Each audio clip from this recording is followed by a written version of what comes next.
Assalamualaikum warahmatullahi wabarakatuh. Selamat pagi, selamat siang, selamat sore, selamat malam. Perkenalkan, saya Zainul Arifin dari Prodi Sistem Informasi ITAT Surabaya. Pada kesempatan kali ini saya akan mencoba menjelaskan mini project UTS saya pada mata kuliah pemrograman berbasis framework dengan tema sistem apotik sederhana menggunakan kode Igniter 4 dan Bootstrap 5. Nah, pertama-tama saya akan praktekkan programnya. Programnya sangat sederhana sekali, namun diusahakan untuk setidaknya tetap menyentuh poin-poin pada tugas mini project yang sudah diberikan. Berikut merupakan landing page dari sistem apotek yang terdiri dari satu navbar dan beberapa artikel di sini yang kita letakkan pada dua kolom ini. Dari segi desain memang sangat sederhana mengingat keterbatasan waktu yang diberikan. Pada navbar yang tersedia di sini terdapat 3 menu utama, yaitu ada menu beranda yang sudah kita saksikan bersama saat ini. Kemudian di sini ada menu transaksi, di mana transaksi ini nantinya akan digunakan atau berisikan tampilan tabel dan proses create, update dan delete yang akan dijelaskan nanti, serta menu kontak di sampingnya, yang mana nantinya akan kita isi, namun untuk sementara kita kosongkan dulu mengingat di sini proses atau poin-poin esensial dari tugas yang sudah diberikan sudah kita tuangkan di dalam beranda dan juga transaksi ini. Selanjutnya di sini merupakan source code view dari beranda yang sudah kita saksikan sebelumnya. Di sini terdapat navbar ya, yang mengakomodir 3 menu yang sudah disebutkan tadi. Yang pertama ada beranda, di sini ada menu beranda. Yang kedua kemudian ada menu transaksi. Untuk menu transaksi ini kita linkkan sehingga nanti pengguna ketika mengklik menu transaksi yang dimaksud akan diarahkan ke dalam halaman view transaksi yang sudah kita siapkan di sini, yang akan juga nanti kita jelaskan. Kemudian menu kontak ini masih kosong. Terus ke bawah lagi di sini ada artikel dari halaman beranda yang tadi sudah sama-sama kita lihat ya. Ada 2 artikel di sisi kiri dan kanan. Sebelum kita memasuki pembahasan terkait menu transaksi, sebelumnya saya akan mencoba menjelaskan terkait struktur tabel yang kita gunakan pada aplikasi ini. Di sini kita menggunakan nama tabelnya TP_penjualan, di mana di dalamnya sudah terdapat 2 item yang sebelumnya kita inputkan. Kemudian kita ke tab struktur, di mana di sini ada 5 kolom yang ada di dalam tabel penjualan. Yang pertama ada ID trans, ini akan kita gunakan sebagai primary key yang bersifat auto increment. Kemudian ada nama barang dengan tipenya varchar, ada harga barang, jumlah barang, total harga, tipenya integer. Selanjutnya saya akan menjelaskan terkait menu transaksi. Di menu transaksi ini bisa kita akses melalui beranda. Kemudian klik menu transaksi yang ada di sini, dan inilah tampilan menu transaksinya. Di sini elemen-elemen yang ada di dalamnya adalah, yang pertama tentu saja di sini ada navbar yang sudah kita saksikan di beranda tadi. Kemudian juga ada tabel transaksi penjualan yang ditampilkan di sini beserta itemnya, di mana isi dari tabel transaksi penjualan ini sesuai dengan tabel yang sudah kita jelaskan tadi. Di bawahnya ada 3 tombol. Yang pertama ada tambah data, hapus data, dan juga update data. Langsung saja kita praktekkan di sini. Tambah data berfungsi untuk menambahkan data yang ada di dalam database seperti ini. Ketika diklik akan memunculkan modal.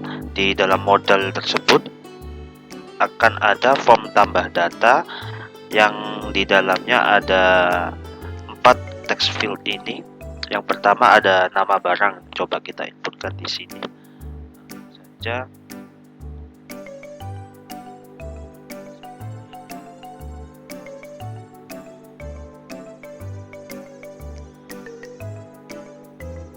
Kita inputkan total harganya seperti ini. Apabila kita klik simpan di sini, maka barang yang sudah kita inputkan tadi akan masuk ke dalam tabel transaksi penjualan yang sudah ditampilkan di menu transaksi. Kemudian untuk tombol selanjutnya di sini ada hapus data. Hapus data berfungsi untuk menghapus data yang sudah diinputkan yang ada di dalam tabel transaksi penjualan ini berdasarkan oleh ID transaksi. Kita coba, kita inputkan ID transaksi yang sudah ada 14 seperti ini dan coba kita hapus datanya. Oke, di sini sudah berhasil terhapus ya. Jadi ID transaksi nomor 14 tadi sudah terhapus dari tabel transaksi penjualan. Kita bisa cek di sini. Coba kita lihat. Oke, ini tetap berarti ya. Yang tadi belum kita coba cek untuk inputannya apakah berhasil masuk atau belum. Kita ulang saja. Coba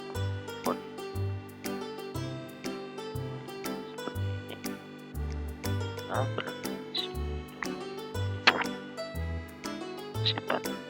Oke, di sini sudah masuk. Kita cek lagi apakah di sini di database-nya juga sudah masuk, dan ternyata sudah masuk dengan ID transaksi nomor 15. Oke. Kemudian yang selanjutnya ada tombol update data. Update data ini berfungsi untuk mengupdate data yang sudah ada di dalam database ini, berdasarkan juga dengan ID transaksi ya tentunya. Oke, kita langsung coba saja. Di sini ada ID 15 yang tadinya di sini nama barangnya Konidin, kita ganti dengan anggaplah Oskadon.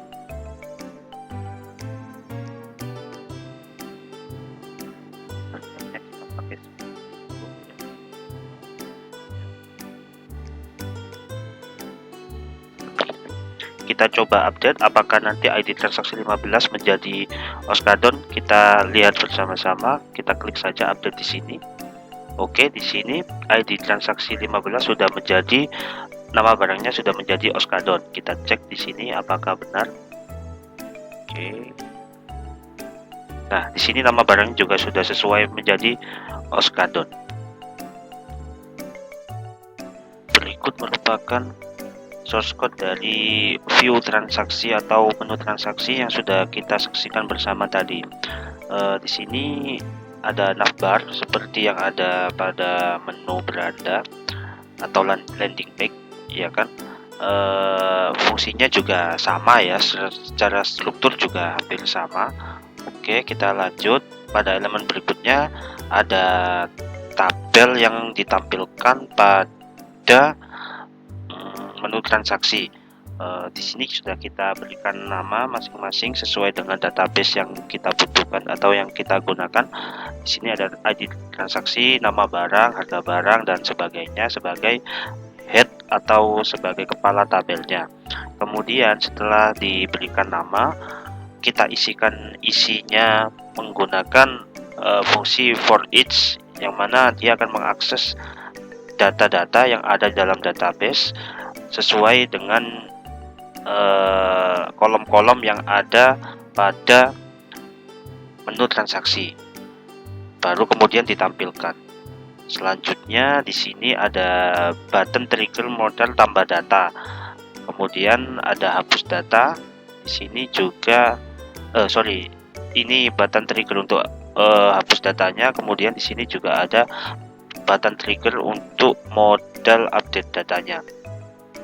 Selanjutnya kita bisa cek di sini untuk modalnya tambah data. Di sini kita buatkan form action, di mana di sini kita linkkan menggunakan base URL untuk menuju ke route simpan data.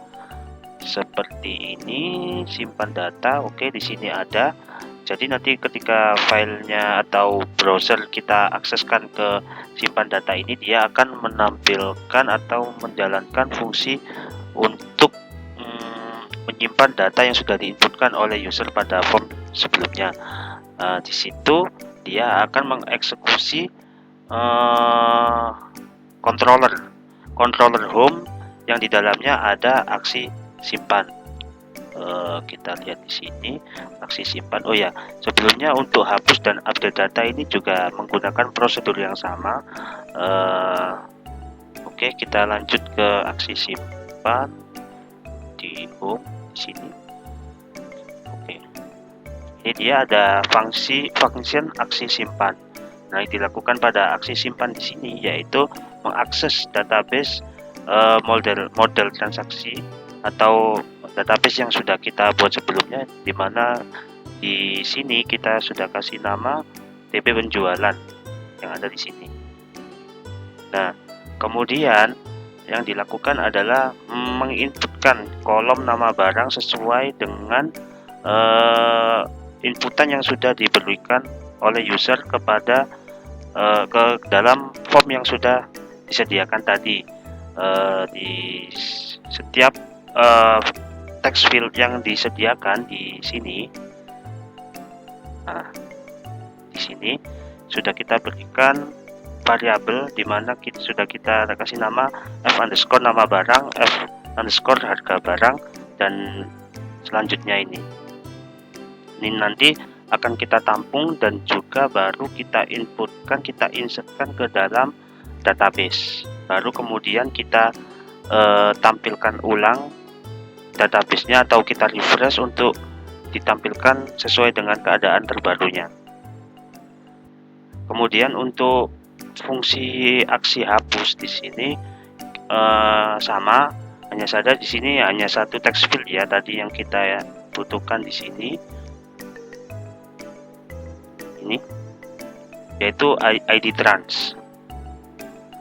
ID trans di sini kita gunakan atau kita ambil, kita tampung ke dalam FID barang. Ini adalah variabel penampung dari text field yang ID trans ini.